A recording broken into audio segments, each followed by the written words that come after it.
I came home from a red-eye flight expecting silence coffee and maybe 5 hours of sleep. Instead, I found a bright orange strip of duct tape across my front door like a crime scene. Pinned under it, a letter from the HOA.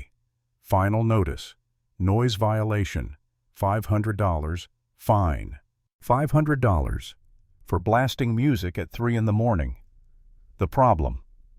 At 3:00 a.m., I was 30,000 feet above Nebraska, asleep on a plane. That orange tape wasn't just a notice, it was a declaration of war. My name's Lucas Carson, 58 years old, retired IT guy husband, coffee addict, and apparently public enemy number one in Lewin County's quietest neighborhood. My wife Judy met me at the door calm as ever, holding her mug like a judge holding a gavel. She glanced at the letter, once her lips barely twitching. "Let me guess," she said. "Karen." Of course. Karen Jennings, our HOA president, queen of beige fences and soul-crushing bylaws. She'd fined people for the color of their doormats, for garbage cans touching the sidewalk, for leaving Christmas lights up one day too long. Still this, a noise fine while I was in the air. Even for her, it was insane. I read the letter again, feeling my pulse climb. Noise violation, 3:17 a.m. I actually laughed, half disbelief, half fury. At 3:17 a.m. I was somewhere over Omaha watching a movie I can't even remember. I told Judy, they want proof. I've got receipts, boarding passes, emails. Hell, I've got GPS data if they want it. She took a sip of coffee, unfazed. "Then get it, Lucas." "But you know what I think?" She pointed at our doorbell camera. "I think you should check that first." She was right. If there's one thing 30 years in IT taught me, it's this: data never lies. I pulled up the footage, scrolled to the night in question.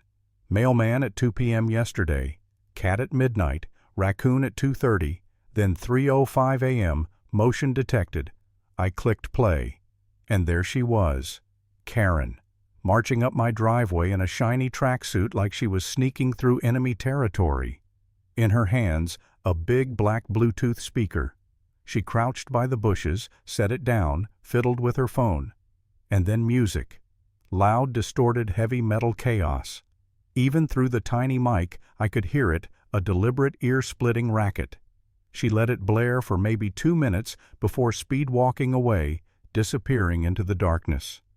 5 minutes later, a police cruiser rolled by, lights flashing, then left. No noise, no disturbance. Just silence, and one very illegal setup sitting on my lawn. I stared at the screen. My hands were shaking, but not from fear, from fury. Karen hadn't just lied, she'd manufactured a crime. She'd trespassed, planted evidence, and weaponized the HOA. I looked over at Judy. She was calm, sipping her coffee again. "Well," she said dryly, "at least she's committed." The next morning I found Karen out front adjusting her sprinkler, pretending not to see me. I walked up, smiled like I didn't already have her dead to rights. "Morning, Karen," I said. She looked up, tight, smile fake sweet. "Lucas, I trust you've received the notice I have," I said, pulling up the video on my phone. "But I think you'll want to see this before we talk about payment." The footage started.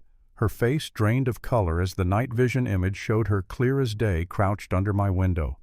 That's not me," she stammered. "It's fake. You people, you're always—" I didn't say a word. I just let the video loop. She turned and stormed off, muttering something about lawyers. I stood there in the sunlight, the same thought echoing in my head. This wasn't over. I filed a police report with Officer Miller, the same guy who'd responded that night. When I showed him the footage, he whistled. "You're kidding me. I took that call. It was dead quiet when I got there. Speaker was off. Thought it was just kids." He smiled faintly. "You've got her, man. Her fingerprints are all over this." I walked out with a copy of his report and one more thing resolve. But I should have known Karen wouldn't take being caught lying down. People like her don't retreat. They double down. The next afternoon, while I was out running errands, she showed up again, this time with 2 large men in matching HOA polos. Judy answered the door. Calm, polite, deadly. "Mrs. Carson." Karen said, plastering on her smile, "We're here for a surprise inspection." Inspection, Judy echoed, raising an eyebrow. For what? Illegal orchids? Karen's voice sharpened.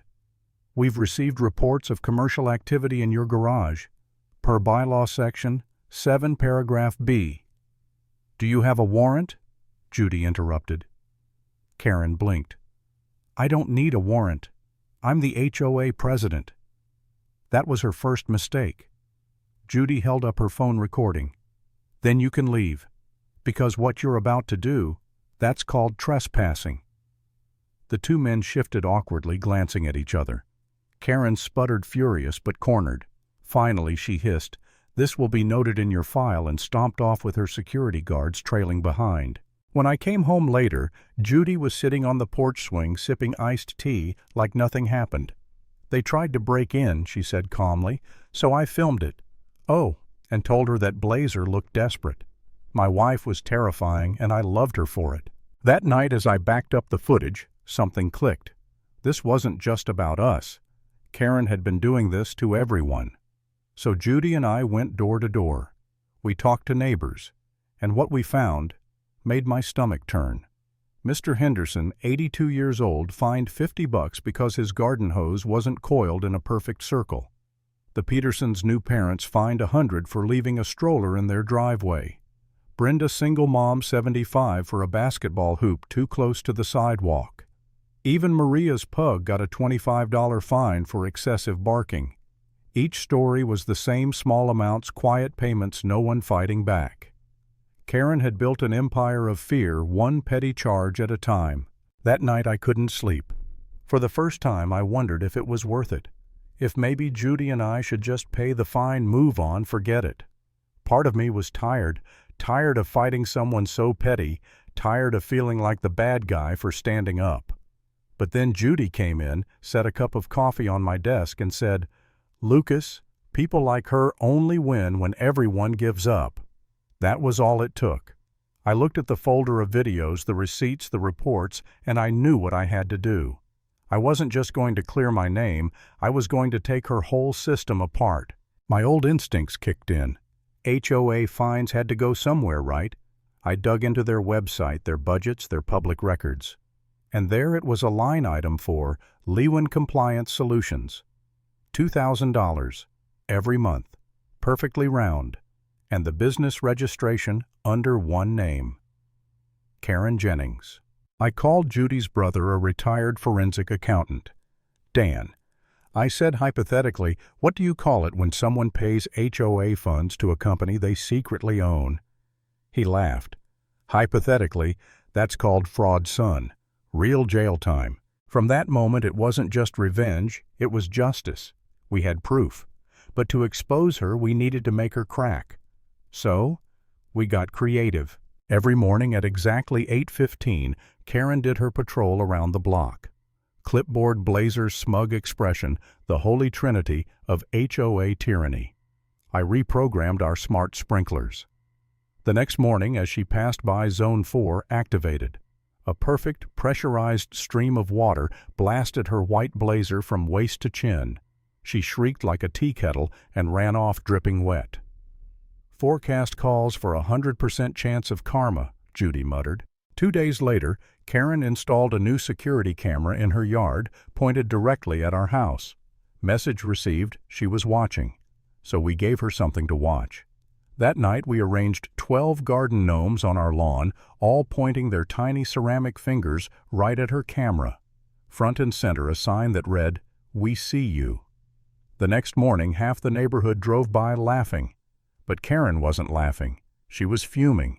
And when people like her get mad, they get sloppy. The day after the gnome jury appeared, the two Bobs returned angrier this time. They pounded on my door, faces hard. "Mr. Carson?" One of them said, "We're here to confiscate your illegal surveillance equipment." I blinked. "Confiscate? On whose authority?" "Karen's," the other grunted. "She said we have the right." They took a step forward. I stepped back into the doorway. Not another inch. The taller one grabbed my shirt, trying to shove past me. I pushed back. He tripped over a flower pot, smashing it. The second lunged forward, grabbed my collar, strong, heavy, desperate. We struggled on the porch, both grunting, dirt flying everywhere. Then I heard Judy's voice from behind me, sharp as a bell. "Smile for your close-up boys." She was filming everything. And somewhere in the distance, sirens were approaching. Officer Miller arrived minutes later. He took one look at me, ripped shirt, bruised shoulder, and then at the two men stammering half-baked excuses. "Let me guess," Miller said flatly. "Karen sent you." They didn't answer. They didn't have to.